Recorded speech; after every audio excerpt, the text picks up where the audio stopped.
Hey guys, this is Jerry, welcome to the channel. Today's another quick tip on the MG4 on how to restart your screen and how to shut your screen off. There are two ways I'll show you in this particular small video. First one, how to restart your screen. If your screen has a problem, has a laggy issue, or has a connection issue, you can restart the screen. The first way to restart the screen is to actually shut everything off, wait for some minutes, let's say 10 to 20, then you can restart the car, the screen will restart. But that's all too difficult.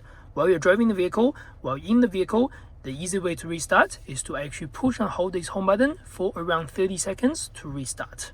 Let's try.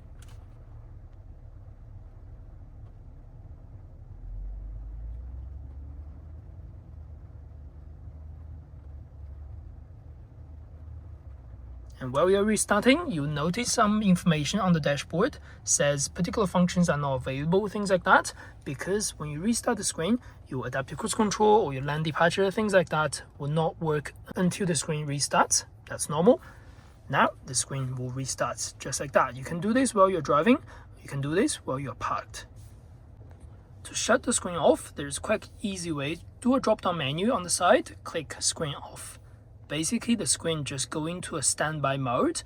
You can still get the background playing, music, everything's still there, navigation still there, aircon still there, but instead you don't get any display panel in the center. It just means when you drive the vehicle in the dark, it's not going to be too bright without the contrast, without the notification, whatever is on the screen.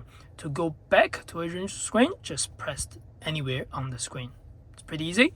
And you notice your navigation still exists. It's not going to shut it off, it's turning screen off basically. For this particular graphic, this is the Essence spec. You can enable or disable the clock's display.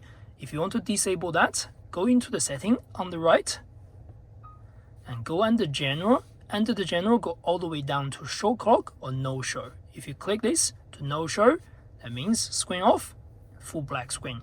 It's not really full on the newest generation, unfortunately. The newest software version updated the top bar over here, so that means you don't get the full black screen. But if you switch the lights on, that goes to dark mode anyway, so it's reasonably black. You can't really notice much of the difference if you're driving in the dark. So that's actually good news. Thanks for watching. Do not forget to check the playlist down below for all the quick tips on the MG4. As always, do not forget to subscribe and like to support this channel. I'll see you next video. Thank you very much.